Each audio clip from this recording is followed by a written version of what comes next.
The rain had been falling for hours, washing the streets of Chicago in a relentless rhythm that matched the turmoil in Detective Lauren Blake's chest.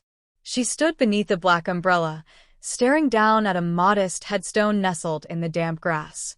The name etched into the gray granite was one she could never forget: Michael Carter. It had been exactly 2 years since the night everything fell apart. The night Michael died. The night she fired the shot that ended his life. Her breath fogged in the cold air as she crouched to place a white lily at the base of the stone. She didn't speak. She never did. What could she say that would undo the past? That would change the fact that she hadn't trusted him when it mattered most? Back then, Michael had been more than her partner. He was her best friend, her anchor in a job that constantly threatened to swallow her whole. Together, they'd cracked some of the city's darkest cases, always 2 steps ahead of the criminals they pursued. But then came the Dawson Syndicate. Everyone in the department knew the name. A criminal network so deeply embedded in the city's infrastructure that pulling one thread risked unraveling everything. Corrupt officials, dirty money, and trails that led nowhere. It was a web of lies that no one had been able to break. Until Michael. Or so she'd thought. The evidence had been damning. Secret meetings, unaccounted money transfers, missing case files. And then the final blow, a tip that Michael had been feeding information to the Dawson Syndicate. It shattered everything. Lauren confronted him that night, badge in one hand, gun in the other. He didn't fight. He didn't even draw his weapon. He just looked at her with something between heartbreak and desperation and said, "You don't know the whole story." She pulled the trigger anyway. The internal affairs investigation had cleared her. Her captain had patted her on the back. "You did what had to be done," he told her. But in the quiet moments, the ones when the noise died down and sleep refused to come, Lauren questioned everything. That was 2 years ago. Now, standing in the rain, she didn't know why she had come back. Maybe she was looking for forgiveness. Maybe she was searching for a sign. Or maybe she just wanted to feel close to the only person who had ever truly understood her. She was turning to leave when her phone buzzed in her coat pocket. A message from her captain, Tom Ellison. Short and cryptic. "Need you at the scene. You're not going to like this." 15 minutes later, Lauren arrived at the crime scene, an upscale apartment on the north side of the city. Flashing red and blue lights painted the walls as officers moved in and out of the building, trying to keep the chaos in check. She ducked under the yellow tape and met Ellison just outside the front door. "You said I wouldn't like it," she said, shaking the rain from her coat. "What's going on?" Ellison's jaw was tight, his eyes weary.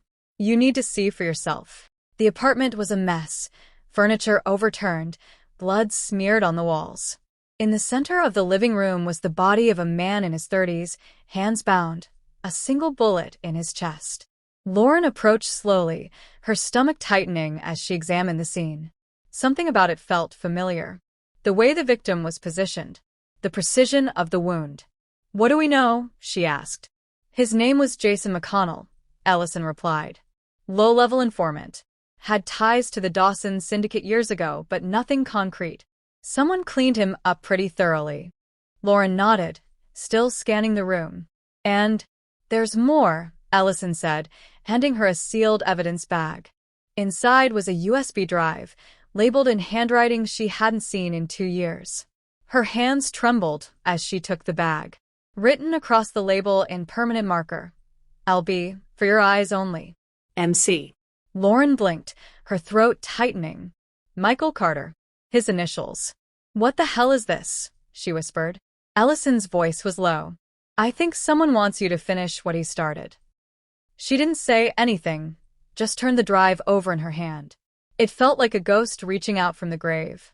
Like Michael was still speaking to her, even now. Back at the precinct, Lauren locked her office door and slipped the USB drive into her computer. A single folder appeared on the screen. Inside it, documents, photos, voice recordings, evidence. Real, damning evidence that someone had gone to great lengths to collect. She clicked on the first audio file. Michael's voice filled the room. "If you're hearing this, Lauren, then something went wrong. And I'm probably gone. I never betrayed you. I need you to believe that. Everything I did was to get closer to the truth. to stop them from the inside. Her breath caught. They were watching me, even back then. I couldn't tell anyone, not even you. Especially not you. They would have come after you too. But I left a trail, Lauren. One only you could follow. The file ended. For a long moment, Lauren sat motionless, the weight of it all pressing down on her like a tidal wave. Michael hadn't betrayed her. He had sacrificed everything to protect her. And she had killed him. No one else knew. No one else could know. But maybe, just maybe, she could make it right. She began digging into the files, and as the hours passed, a picture began to form. A list of names. Corrupt officers. Judges. Businessmen. The network was even bigger than she had imagined. And at the center of it all, someone she had once trusted. Chief Robert Keene. It made sense. He'd been the one to push the narrative that Michael had turned. He'd led the investigation. Buried the evidence. And now, if these files were right, he was still protecting the Dawson syndicate from the inside. Her mind raced. If she exposed him, everything could unravel. But if she didn't, then Michael's death, her guilt, this second chance, it would all be for nothing. The door to her office creaked open. She quickly yanked out the drive and turned. It was Ellison. "You okay?" he asked. Lauren nodded slowly. No. "But I will be." Ellison studied her, then stepped inside and closed the door. "What's going on?" She hesitated, then made a decision. "I need your help." If he was surprised, he didn't show it. Just said, "Tell me everything."